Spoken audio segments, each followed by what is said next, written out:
Welcome to Discovery with Derek and Carissa. I'm Derek. And I'm Carissa, and today we're going to talk to Yesenia and Olive the raccoon. Hi guys, I'm Yesenia. This is Olive. Olive is our raccoon at Flamingo Gardens that has hydrocephalus. Hydrocephalus means water on the brain, and it's basically a leakage from the cerebral cord into the brain, to the cavity of it, and then it causes swelling, pressure. Then the effects of it are neurological impairments such as cognitive and motor skill impairments. So Olive is not a normal raccoon. She is delayed in every sense, from moving to thinking, but that just means that we get to babysit and take care of her for the rest of her life. Now, the hydrocephalus effects are permanent, so she is not releasable, and they are for the rest of her life. But as you can see, she has all kinds of special gadgets and toys, so she can start rebuilding those instincts as best as possible.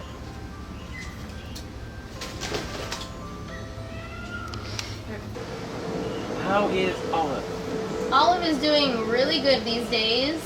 She's been here with us for about 3 years now. She came to us when she was 6 months old, and now she's about 3.5. What does she eat? Olive is an omnivore at heart.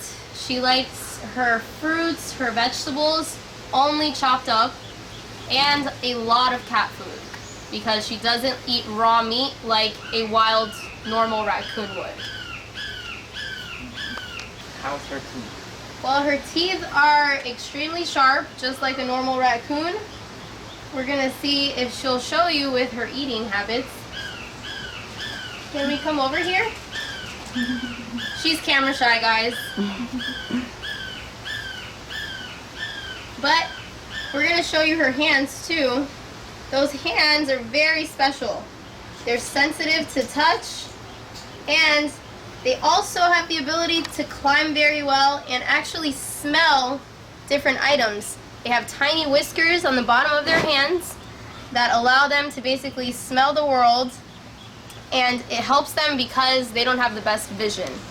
So all their other senses are heightened from their sense of smell, their sense of touch, and their sense of hearing. Where can you find her in the wild? In the wild, raccoons will be found mostly at night looking for food in garbages, but they can be anywhere 2.5 miles away from their resources. So anywhere that there's food and water, they usually find shelter up high in trees, in hollow openings of trees, like the little circle, as well as under sheds, under cardboard boxes. But usually they're gonna look for shelter up high where they can see all their prey and predators. They're very intelligent. They have the IQ of a 7-year-old, and they can remember any kind of combinations or track their things up to 3 years. So let's say a wild raccoon got relocated about 20 miles away. If that raccoon remembers that territory, they'll remember how to get back there if it's within a 3-year memory range.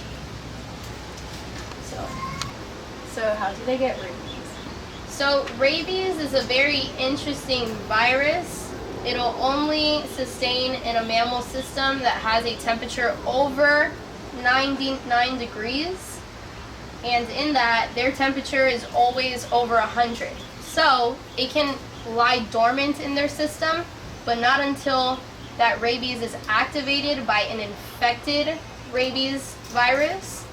That is when they will actually have the symptoms of rabies.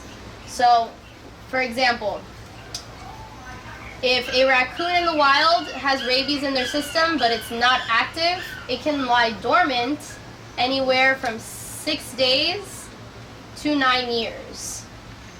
So it can literally stay in their system, not actively, but once they're bitten by a actively rabid animal, then that's when they'll actually get the fever, the neurological damage, the aggressive behavior, and then that's when it can be fatal. So do all raccoons have rabies or no? All raccoons can carry rabies, but it doesn't mean that they are actively rabid. Does that make sense? Yeah. It's very complex. Yes. Do raccoons make good pets? Absolutely not. Raccoons are actually very destructive animals by nature. They like to bite things, they like to scratch them, but it's more because they're so curious about those things. And remember, because their hands have texture, they can feel really soft textures. Anything with a texture, they're curious about it, and they're gonna try to dissect it in all ways, with their teeth, with their claws. And because they're so smart, they want to figure things out. They want to figure out, how do I open that door? How do I get the stuffing out of that couch? What is that going to feel like? And that's why. So they don't make the greatest pets. And I've also been told that raccoons are too smart to have as pets. So they'll go into your pantry, they'll steal your cereal, they'll even go into your bathroom and just flush the toilet all day because it looks fun to them. And that's really bad for our water bills, right? Right. Yeah. Alright. So, no. Thank you for joining us on the discovery of Derek and Carissa. Thank you, Yesenia, and thank you, Olive, for joining us today.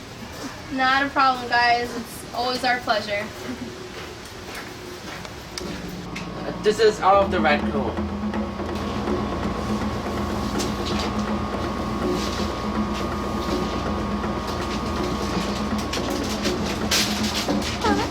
Hi. Hi, good morning. Good morning, Olive. Good morning.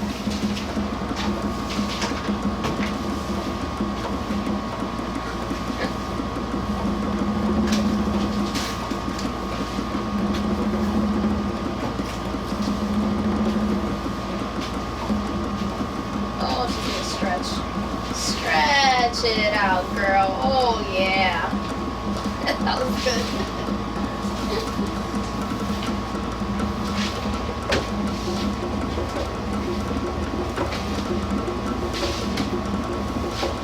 Alright, she's just gonna check me out.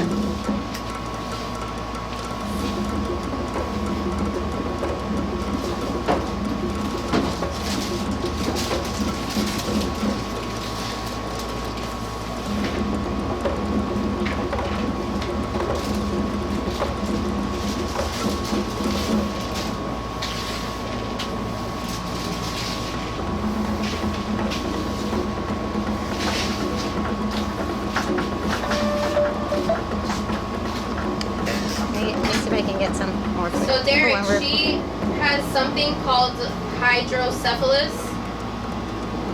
And hydrocephalus means water on the brain.